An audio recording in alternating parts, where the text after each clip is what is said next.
오늘 저희가 함께 볼 하나님의 말씀은 창세기 11장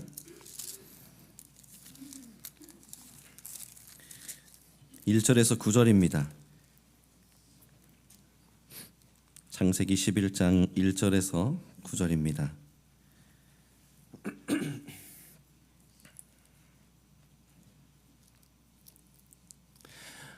찾으셨고 가능하신 분들은 자리에서 일어나셔서 함께 말씀 봉독합니다. 저희 한 절씩 교독하고 9절 합독하겠습니다. 제가 먼저 읽겠습니다. 온 땅의 언어가 하나요 말이 하나였더라.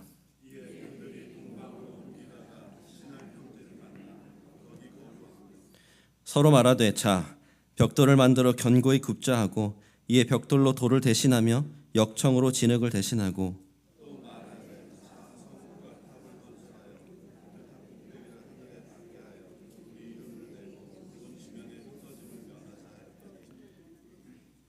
여호와께서 사람들이 건설하는 그 성읍과 탑을 보려고 내려오셨더라.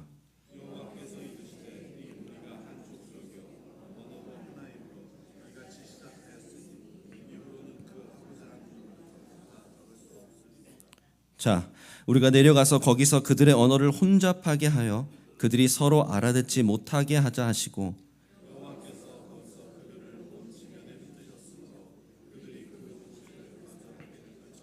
함께 읽습니다. 그러므로 그 이름을 바벨이라 하니 이는 여호와께서 거기서 온 땅의 언어를 혼잡하게 하셨음이니라.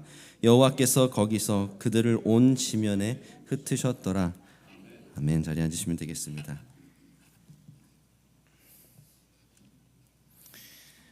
저도 나름 이민자의 고충을 겪어봤다라는 사실을 아십니까? 제 사진이 하나 있을 텐데요. 제 어렸을 적 한국에서 발급받은 제 외국인 등록증입니다. 저는 미국에서 태어났습니다. 그래서 6살 무렵 한국으로 온 가족이 이민을 가게 되었습니다. 물론 부모님에게는 고향일지 몰라도 저에게는 외국이었습니다.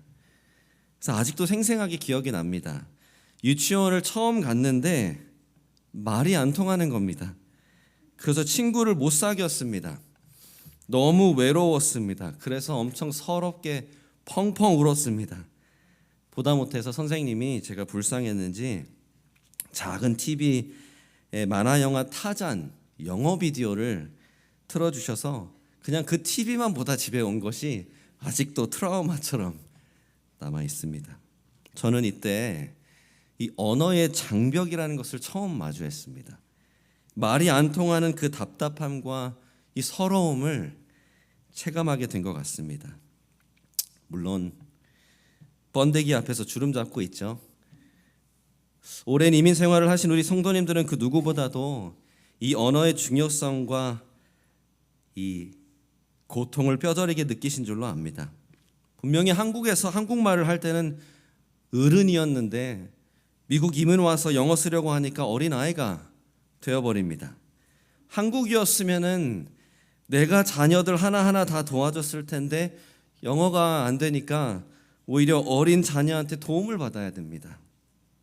얼추 대화는 통하지만 속 깊은 이야기를 하고 싶을 때는 뭔가 잘 전달이 안 됩니다. 답답하고 화가 나고 미안하고 서럽고 이 복잡 미묘한 감정의 소용돌이가 자주 일어나시는 줄로 압니다. 이 언어의 장벽이 얼마나 극복하기 어려운지, 그래서 우리 이민자들은 이 언어가 그만큼 얼마나 더 중요한지 너무나 잘 알고 있죠. 하나님은 왜 우리를 이렇게 고통스럽게 하셨을까요? 왜 언어를 이렇게 나누셨을까요? 오늘 우리가 너무나 잘 아는 본문이자 장면, 하나님께서 언어를 나누어 버리신 창세기의 바벨탑 사건을 보게 됩니다. 맞습니다. 지금 인류가 이렇게 나누어져 있는 이유, 언어의 장벽과 그 고통을 고스란히 감내해야 하는 이유는 하나님께서 언어를 기준으로 흩으셨기 때문입니다. 근데 사랑하는 성도 여러분, 그게 전부가 아닙니다. 이 언어를 흩으신 데에는 하나님의 더 큰 빅픽처가, 하나님의 선하신 뜻이 있습니다. 그리고 그것은 우리에게 선교에 대한 아주 중요한 관점을 줍니다. 오늘은 그래서 창세기 이 바벨탑 사건을 시작으로 두 가지 본문을 더 함께 보면서 언어에 대한 이 중요한 두 가지 관점을 함께 보기를 원합니다. 슬라이드가 있을 텐데요. 바로 이겁니다. 언어는 선교의 단위이자 선교의 수단이 된다라는 것입니다. 단위라는 말이 이거죠. 우리가 선교가 이렇게 진전하고 있다, 하나님의 나라가 확장되고 있다 책정할 수 있는 방법, 그 기준이 뭐냐 했을 때는 그중 하나는 언어다라는 그 말입니다. 그리고 두 번째, 언어가 선교를 이루는데 아주 중요한, 어쩌면 가장 기본적인 수단이 된다라는 것입니다. 그래서 첫 번째 이걸 나눠서 함께 먼저 봅니다. 첫 번째, 언어는 선교의 단위입니다. metric이라고 하죠. 언어가 선교의 단위가 되는 이유는 우리가 두 가지 이제 세부적인 포인트로 나눠서 보기를 원합니다. 슬라이드를 또 넘겨주시면, 첫 번째, 하나님께서 언어로 인류를 나누셨기 때문입니다. 하나님께서 언어로 인류를 나누셨기 때문입니다. 저희 함께 읽었지만 창세기 11장 1절에서 4절 말씀 먼저 제가 다시 한번 봅니다. 온 땅의 언어가 하나요 말이 하나였더라. 이에 그들이 동방으로 옮기다가 시날 평지를 만나 거기 거류하며 서로 말하되, 자, 벽돌을 만들어 견고히 굽자 하고, 이에 벽돌로 돌을 대신하며 역청으로 진흙을 대신하고, 또 말하되, 자, 성읍과 탑을 건설하여 그 탑 꼭대기를 하늘에 닿게 하여 우리 이름을 내고 온 지면의 흩어짐을 면하자. 꽁꽁 여기 모여있자, 그 말이죠. 이 1절 말씀이 아직도 유효하면 얼마나 좋을까요? 온 땅의 언어가 하나고 말이 하나였다. 그러면 애들 한국 학교도 안 보내도 되고, 한국말 해라 혼내지 않아도 되고, 손주들한테 다그치지 않아도 되고, 병원을 가도 통역을 안 불러도 되고, 얼마나 편합니까? 이 공통적인 언어, 함께 쓰는 언어가 있다는 것이 얼마나 힘이 됩니까? 이 본문도 마찬가지죠. 말이 통하니까 사람들이 집합도 할 수 있고, 의기투합해서 야, 우리 성도 만들고 탑도 만들자 할 수 있는 거죠. 물론 문제가 있습니다. 말이 통한다는 그 유익과 그래서 얻은 이 힘이 악한 죄인들의 손에는 도리어 악을 행하는 도구가 되어버리죠. 4절 다시 보십시오. 자, 성읍과 탑을 건설하여 그 탑 꼭대기를 하늘에 닿게 하여 우리 이름을 내고 온 지면의 흩어짐을 면하자. 큰 탑을 만들려고 했다는 것 자체가 문제가 아닙니다. 왜 만들었는지 그 이유가 중요합니다. 두 가지 이유가 있죠. 첫 번째, 우리 이름을 내고, 두 번째, 온 지면의 흩어짐을 면하자. 이 두 가지 모두가 하나님의 뜻, 하나님의 명령에 직접적으로 반역하는 죄였습니다. 저희가 창세기 1장 27절 28절을 보면 어떻게 기록되어 있죠? 제가 표시된 부분만 읽어드리면, 하나님께서 우리를 창조하셨을 때 사람을 하나님의 형상대로 창조하셨습니다. 그리고 명령하시기를 생육하고 번성하여 땅에 충만하라 하셨습니다. 하나님이 우리를 왜 하나님의 형상으로 창조하셨습니까? 하나님을 드러내는, 마치 거울이라면 우리를 봤을 때 하나님이 보이게끔 우리를 하나님의 형상으로 창조하신 겁니다. 하나님의 영광을 비추는 존재들로 우리를 지으신 겁니다.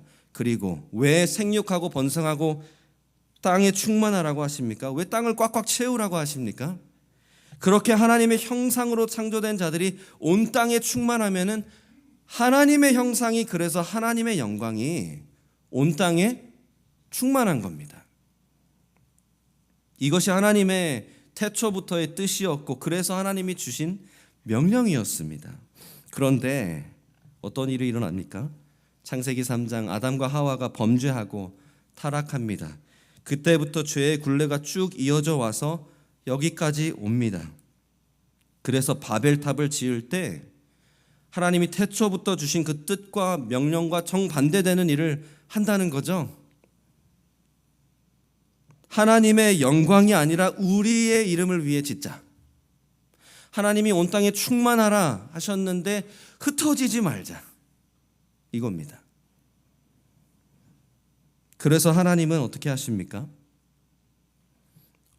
언어를 혼잡하게 하셔서 족속을 나누시고 온 지면에 흩어버리십니다. 5절에서 9절입니다. 여호와께서 사람들이 건설하는 그 성읍과 탑을 보려고 내려오셨더라. 여호와께서 이르시되 이 무리가 한 족속이요 언어도 하나이므로, 언어가 하나니까 한 족속이다 이 말입니다. 이같이 시작하였으니 이후로는 그 하고자 하는 일을 막을 수 없으리로다. 자, 우리가 내려가서 거기서 그들의 언어를 혼잡하게 하여 그들이 서로 알아듣지 못하게 하자 하시고, 여호와께서 거기서 그들을 온 지면에 흩으셨으므로 그들이 그 도시를 건설하기를 그쳤더라. 그러므로 그 이름을 바벨이라 하니 이는 여호와께서 거기서 온 땅의 언어를 혼잡하게 하셨음이니라. 여호와께서 거기서 그들을 온 지면에 흩으셨더라. 저 9절 말씀, 언어를 혼잡하게 하셔서 온 지면에 흩어버리십니다. 사진이 하나 있을 텐데요, 제가 사실 제일 좋아하는 사진 중에 하나입니다. 바벨탑을 연상해서 그린 그림입니다. 이 바벨탑은 단순히 짓담한 건물이 아니고 죄인들의 반역과 인간의 교만의 상징입니다. 그 죄의 심판으로 언어가 갈라지게 된 것입니다. 그래서 참고로 사랑하는 성도 여러분, 앞으로 영어 때문에 또 힘드시면 그냥 창세기 11장 보면서 저 옛날 사람들이 범죄해가지고 내가 이 고생한다고 한탄하셔도 됩니다. 그게 맞습니다. 근데 사랑하는 성도 여러분, 그게 전부는 아닙니다. 하나님의 더 큰 그림이 있습니다. 하나님이 한 족속이었던 인류를 나누시고 온 땅에 흩어지게 하신 방법이 무엇입니까? 언어죠. 무엇보다 왜 그렇게 하셨습니까? 하나님께서 태초부터 뜻하신 대로 이제는 하나님의 형상들이 온 땅에 충만하도록 흩어버리신 거죠. 하나님의 영광이 온 땅에 충만하게 드러나게 하시려고 하나님이 밑작업을 하신 겁니다. 그리고 사랑하는 성도 여러분, 하나님은 이 뜻을 반드시 이루실 것입니다. 그래서 두 번째 세부 포인트를 보면 이거죠. 그 마지막 장면 요한계시록을 보면 언어들이 하나님을 예배하게 하시죠. 언어들이 하나님을 예배하는 그 날이 반드시 옵니다. 요한계시록 5장 9절 먼저 읽습니다.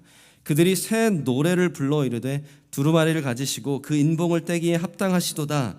일찍이 죽임을 당하사 각 족속과 방언과 백성과 나라 가운데서 사람들을 피로 사서 하나님께 드리고, 예수님이 일찍이 죽임을 당하셨고 그 핏값을 주고 사셔서 하나님께 드린 자들이 있다. 근데 저 구성이 너무 중요하죠. 족속과 방언과 백성과 나라, 이 구성원들을 구분해서 이해할 수 있는 방법 중에 하나가 뭡니까? 언어입니다. 그래서 요한계시록 7장 9절에서 10절을 보면 또 이렇게 나와 있죠. 이 일 후에 내가 보니 각 나라와 족속과 백성과 방언에서 아무도 능히 셀 수 없는 큰 무리가 나와 흰 옷을 입고 손에 종려가지를 들고 보좌 앞과 어린 양 앞에 서서 큰 소리로 외쳐 이르되 구원하심이 보좌에 앉으신 우리 하나님과 어린 양에게 있도다. 아멘. 이게 선교의 최종 목적입니다. 선교의 끝에 이 장면이 반드시 일어나게 됩니다. 근데 저 구성이 너무 중요합니다. 나라와 족속과 백성과 방언이죠. 언어라는 것이죠. 민족을 나누신 방법과 기준도 언어. 민족들이 다시 모여 하나님을 예배하는 그 모습 중에도 언어. 그래서 사랑하는 성도 여러분, 선교가 이루어지고 있다라고 우리가 책정할 수 있는 단위 중에 하나는 언어가 있다라는 겁니다. 이 단위를 명확히 하는 것이 너무 중요합니다. 사진이 있을 텐데요. 한국이었으면 삼겹살 1인분 한 근 주세요 하면 딱 450g 정도 줍니다. 한국에서는 그래서 450g이면 딱 이 정도 내가 먹을 만큼이라는 걸 알고 샀을 텐데, 미국에 넘어와서 450g이 파운드로 얼마인지 모르면 어떻게 되죠? 너무 많이 사든지 너무 조금 삽니다. 일기예보를 보면서 오늘 기온이 영하 5도까지 떨어집니다. 따숩게 입으세요 했으면 한국에서는 그 영하 5도가 어떤지 잘 알아서 옷을 대충 껴입는데, 미국으로 치면은 그게 23도 정도 됩니다. 근데 미국 넘어와서 똑같이 일기예보, 미국 뉴스에서 하는 일기예보가 오늘 미네소타에서 영하 5도로 떨어집니다 했다고 해서 한국이랑 똑같이 생각해서 그대로 옷을 입으면 어떻게 해야 되죠? 얼어 죽습니다. 미국에서 영하 5도는 마이너스 20도죠. 큰일 납니다. 단위를 명확히 하는 게 너무 중요합니다. 저번 주와도 마찬가지로 또 강조하기를 원합니다. 선교도 마찬가지입니다. 단위가 불분명하면 중구난방하는 겁니다. 슬라이드가 있을 텐데요. 저번 주에 제가 소개해드렸죠. 선교의 우선순위는, 슬라이드 넘겨주시겠습니까? 선교의 우선순위는 미전도 종족과 그 지역 가운데 복음을 전하고 교회를 세우는 것이다. 그러면 여기에서 우리가 던질 질문은 저 민족, 종족을 어떻게 구분할 것인가? 그 문제가 되겠죠. 저것을 구분할 수 있다면, 조금 더 명확하게 우리가 이해할 수 있다면 선교를 해도 더 세밀하게 집중하고 전략적으로 우리 교회가 선교를 할 수 있는 것이죠. 그러한 면에서 이 언어가 유일한 단위라고 말할 수는 없습니다. 그러나 성경이 제시하는 아주 중요한, 어쩌면 가장 기본이 되는 책정 단위라는 것입니다. 슬라이드를 또 넘겨주시면, 저번 주에는 제가 미전도 종족에 대한 수치를 보여드렸는데, 조금 더 세부적으로 본다면 현재 전 세계적으로 약 7,159개의 고유 언어가 있다고 합니다. 그 중에 3,100개의 언어가 우리가 소위 말하는 미전도 언어입니다. 또 슬라이드를 넘겨주시면, 그래서 미전도 언어 종족을 우리가 이렇게 정의를 내립니다. 이 모국어로 복음을 접할 수 없고, 모국어로 번역된 성경이 없고, 모국어를 사용하는 현지 교회가 없는 종족이다. 그래서 슬라이드를 또 한번 넘겨주시면, 만약에 이러한 미전도 언어가 약 3,100개가 있다면 선교의 우선순위 중에 하나는 그 미전도 종족과 언어, 그 지역 가운데 복음을 전하고 교회를 세우는 것이다 라고 우리가 말할 수 있겠죠. 근데 그러면 그렇게 하기 위해서 우리에게 필요한 것은 무엇입니까? 그 선교를 감당하기 위해 우리에게 필요한 것, 그래서 소위 말하는 선교의 수단은 무엇이 되겠습니까? 두 번째 포인트입니다. 당연히 언어가 됩니다. 언어가 그래서 선교의 수단이 되는 겁니다.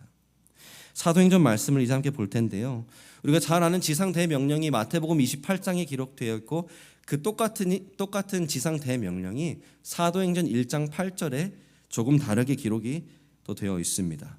이 말씀이죠. 오직 성령이 너희에게 임하시면 너희가 권능을 받고 예루살렘과 온 유대와 사마리아와 땅끝까지 이르러 내 증인이 되리라 하시니라. 이 약속입니다. 성령의 권능을 받고 땅끝까지 내 증인이 되리라. 그래서 이 약속을 받고 예수님 승천하신 후에 사도들과 약 120명 되는 제자들이 모여서 간절히 기도하며 기다리죠. 그리고 약속하신 성령이 불같이 임하십니다. 그 성령이 임하셔서 가장 먼저 제자들에게 나타나는 현상이 무엇입니까? 이제 사도행전 2장 말씀 제가 읽어드리겠습니다. 오순절 날이 이미 이름에 그들이 다 같이 한 곳에 모였더니 호련히 하늘로부터 급하고 강한 바람 같은 소리가 있어 그들이 앉은 온 집에 가득하며, 마치 불의 혀처럼 갈라지는 것들이 그들에게 보여 각 사람 위에 하나씩 임하여 있더니 그 결과로 그들이 다 성령의 충만함을 받고 성령이 말하게 하심을 따라 다른 언어들로 말하기를 시작하니라. 어떤 일이 일어납니까? 성령이 진짜 오셔서 권능을 받으니까 언어의 장벽을 극복하게 하시는 거죠. 그래서 어떤 결과가 있습니까? 5절부터 계속 읽습니다. 그때 경건한 유대인들이 천하 각국으로부터 와서 예루살렘에 머물러 있더니 이 소리가 나매 큰 무리가 모여 각각 자기의 방언으로 제자들이 말하는 것을 듣고 소동하여 다 놀라 신기하게 여겨 이르되 보라, 이 말하는 사람들이 다 갈릴리 사람이 아니냐? 우리가 우리 각 사람이 난 곳, 우리 고향, 우리 말, 우리의 방언으로 듣게 되는 것이 어찌 됨이냐? 우리는 바데인과 메데인과 엘람인과 메소포다미아, 유대와 갑바도기아와 본다와 아시아, 부르기아와 밤빌리아, 애굽과 및 구레네에 가까운 리비아 여러 지방에 사는 사람들과 로마로부터 온 나그네 곧 유대인과 유대교에 들어온 사람들과 그레네인과 아라비아인들이라. 우리가 다 우리의 각 언어로 하나님의 큰 일을 말함을 듣는도다. 각 사람이 자기의 모국어, 자기의 방언으로 하나님의 큰 일을 지금 선포하고 있는 이 제자들의 소리를 듣게 됐다는 거죠. 성령이 임하시면 권능을 받고 땅끝까지 내 증인이 되리라. 그 성령의 권능이 뭡니까? 각 나라 말을 하게 하셨다는 겁니다. 그래서 그 결과가 뭡니까? 땅끝에서 천하 각국에서 모여들은 사람들이 자기의 언어로 하나님이 행하시는 그 크신 일을 듣게 되었다. 사랑하는 성도 여러분, 이것은 우연이 아닙니다. 바벨탑에서 하나님께서 언어를 기준으로 민족을 나누시고 온 땅에 흩으셨기 때문에, 그리고 각 방언이 구원하심이 하나님과 어린 양에게 있도다 예배하는 그 날이 반드시 올 것이기 때문에, 그래서 하나님께서 증인들이 될 수 있도록 주신 능력이 바로 언어라는 겁니다. 사랑하는 성도 여러분, 그래서 언어는 선교의 수단입니다. 슬라이드가 있을 텐데요. 우리가 너무나 잘 아는 로버트 토마스 선교사, 1866년 제너럴 셔먼호를 타고 조선에 들어오려 했다가 최초의 순교자가 되었죠. 사실 이 토마스 선교사는 그 이전에 1865년 황해도 연안에서 오늘로 따지면 백령도쯤이라고 생각합니다. 약 3개월 동안 거기서 머물면서 한국어를 배웠습니다. 그리고 거기에서 한문, 한자로 된 성경을 주민들에게 나누어 주기 시작했습니다. 그리고 이듬해에 더 많은 한문 성경을 보급하려고 배를 타고 찾아왔다가 그 즉시 죽임을 당한 겁니다. 네, 슬라이드를 넘겨주시겠습니까? 그 토마스 선교사가 손에 쥐고 있던 이 한 권의 한문 성경을 그 토마스 선교사를 죽인 박춘권이라는 병졸이 가지고 집으로 가게 됩니다. 그리고 가는 길에 그 성경을 읽기 시작하더니 결국에는 예수님을 믿게 됩니다. 그로부터 이제 18년이 지나서 한 1884년 정도에 언더우드, 아펜젤러, 우리가 잘 아는 굵직한 선교사님들이 조선 땅에 들어오면서 한국 선교가 본격적으로 시작하게 됩니다. 그러나 그 전에 먼저 한 일이 있습니다. 이 선교의 발판이 되는 일이 먼저 있었습니다. 그것은 바로 이 성경 번역이었습니다. 다시 전 슬라이드로 넘어가시겠습니까? 존 로스, 존 맥킨타이어 목사들과 한국인으로는 이응찬, 백홍준, 서상륜, 이성하 등이 한문 성경을 이제는 모든 사람이 읽을 수 있게 민중의 언어 한글 성경으로 번역하기 시작한 겁니다. 다들 아시다시피 그 당시에는 모든 사람들이 한문을 읽을 수 있었던 건 아니죠. 그래서 민중의 언어 한글 성경으로 번역하기 시작한 겁니다. 저 한국 번역자들이 먼저 중국어 한문 성경을 보면서 한국어로 번역을 했고 존 로스와 존 맥킨타이어는 그 한국어 번역문을 이제 신약 성경의 원어죠. 이 헬라어와 영어 번역본과 함께 이제 비교해서 개정해서 번역본을 낸 겁니다. 그게 이제 슬라이드를 넘겨주시면 1882년 예수 성교 누가복음 전서 최초로 번역이 된 겁니다. 성경 전체가 한 번에 번역되진 않았지만 누가복음을 먼저 번역할 수 있었고 약 5년 후에 1887년 신약 전체의 번역을 완성한 것이 바로 예수 성교 전서입니다. 이걸 말씀드리고 싶은 겁니다. 이걸 보여드리고 싶은 겁니다. 한문이라는 언어의 접점을 통해서 복음과 성경이 한국 땅에 들어온 겁니다. 근데 그 한문이 모든 사람을 도달할 수 없으니까 한문에서 한글로 성경이 번역되면서 이제는 조선 민족, 민중 선교에 박차를 가할 수 있었던 것입니다. 그래서 결론은 무엇이냐? 언어가 선교의 필수 불가결한 수단이다. 언어가 안 되면 선교가 안 됩니다. 그래서 결론을 다시 내린다면 또 슬라이드를 넘겨주시면 언어는 선교의 단위이자 선교의 수단이 되는 것입니다. 제가 이제 오늘 설교를 마지막으로 선교 시리즈를 마치게 됩니다. 또 말씀드립니다만 3월 31일 저희가 합동 예배 드리고 직후에 설명회 때 이제 미전도 종족 언어에 대한 구체적인 선교 전략들을 저희가 함께 제시하고 설명하도록 하겠습니다. 근데 제가 이 설교 시리즈를 시작하면서 가장 먼저 전했던 말씀에서도 언급했지만 선교에서 가장 기본적인 어쩌면 가장 중요한 전략 중에 하나는 성경 번역입니다. 슬라이드를 또 넘겨주시면 미전도 언어는 모국어로 복음을 전할 수 없고 접할 수 없고 모국어로 번역된 성경이 없고 모국어를 사용하는 현지 교회가 없는 종족이다. 근데 유독 성경이 없다는 것이 중요한 기준이 됩니다. 왜 그렇습니까? 또 슬라이드를 넘겨주시면 우리가 디모데후서 3장 말씀 보았죠. 구원 성경으로 충분합니다.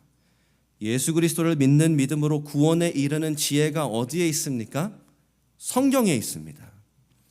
뿐만 아니라 훈련, 하나님의 사람으로 온전하게 능력을 갖추게 하는 것은 어디에 있습니까? 성경에 있습니다.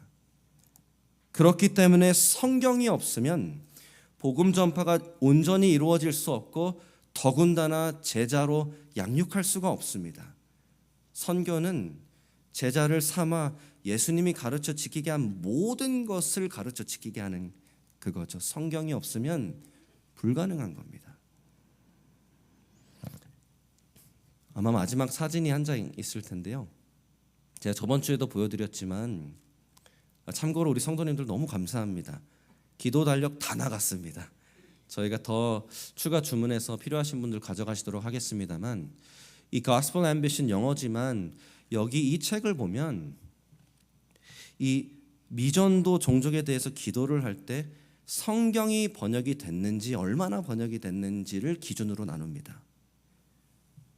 그 이유는 성경이 번역이 안 됐으면 그거부터 해야 되고 성경이 번역이 됐으면 그 탄탄한 기초 위에서 이제 복음을 전하고 제자를 삼고 교회를 세우는 겁니다. 그래서 우리 교회가 앞으로 기도해보고 미전도 종족 언어를 입양한다 했을 때 반드시 우리가 고려해야 할 것이 하나 있다면 그 언어에 성경이 있는지 없다면 번역을 하는 것까지 우리의 목표로 삼아야 할 줄로 믿습니다. 이후에 설명회 때 조금 더 상세하게 나누겠습니다만 오늘 이 말씀을 이렇게 적용하고 마치면 좋겠습니다. 첫 번째, 사랑하는 성도 여러분, 선교를 할 때는 정말 인내해야 합니다. 선교 사역의 3요소만 생각해 보셔도 복음 전파, 제자 양육, 교회를 세우는 일, 언어가 통해도 엄청 오래 걸리는 일입니다. 아시죠? 근데 그 일을 언어의 장벽과 문화의 장벽을 넘어서 한다라는 것은 엄청나게 더 오래 걸릴 일입니다. 왜냐하면 어쩌면 이를 위해서 가장 먼저 선교사님들이 해야 하는 것이 있다면 언어와 문화를 습득 배우는 것이기 때문에 그렇죠. 여기서 미전도 언어 종족이라는 이 관점이 너무 중요합니다. 미전도 언어 종족 3,100개 중에 많은 그룹이 소위 말하는 소수민족입니다. 그 소수민족들 중에는 본인들이 말하고 들을 수 있는 이 소통까지의 이 언어는 있지만 실제로 그 언어 자체를 글로 담아낼 수 있는 가나다라 ABCD 시스템이 없는 언어가 정말 많습니다. 그러면 누군가는 그들 가운데 들어가 살아야 되고 그 언어와 문화를 배워야 되고 그 언어를 담아낼 수 있는 그들의 언어를 글로 쓸 수 있는 바탕까지 마련해 주어야 됩니다. 그제서야 성경을 번역할 수 있습니다. 번역된 성경을 가지고서야 가르칠 수 있습니다. 그래야 성경적인 현지 교회를 세울 수 있습니다. 대단한 인내가 필요한 것입니다. 이 선교사님을 그 사역을 지원하고 후원하는 우리 교회 입장에서도 인내하고 훈련을 받고 사역하기까지 우리 선교사님들도 정말 많이 인내를 해야 되겠죠. 그 말을 조금 더 적나라하게 이렇게 적용드립니다. 사랑하는 성도 여러분, 하나님께서 정말 저희 교회에게 어떤 미전도 종족이나 언어를 맡기신다, 그 선교를 하게 된다 했을 때 어쩌면 이 자리에 계신 우리 많은 성도님들이 그 선교 사역의 열매를 못 보실 수도 있습니다. 그런데 그래도 우리는 괜찮아야 됩니다. 그만큼 선교는 오래 걸리는 일이기 때문에 우리 눈앞에 있는 열매를 쫓아서 빨리빨리 지름길 해서 그게 아니라 우리 눈앞에 다 보이지 않아도 인내하며 차근차근 기초부터 튼튼히 선교를 감당해야 할 줄로 믿습니다. 내 일생의 열매를 보지 못해도 끝까지 인내하고 신실하게 선교를 감당하는 우리 교회가 되기를 간절히 소망합니다. 두 번째, 기도해야 합니다. 저번 주와 마찬가지입니다만 먼저 우리 선교사님들을 위해 기도해야 됩니다. 언어를 배우는 데 들어가는 그 피와 땀과 눈물과 답답함과 서러움, 우리 이민자들이 제일 잘 알죠.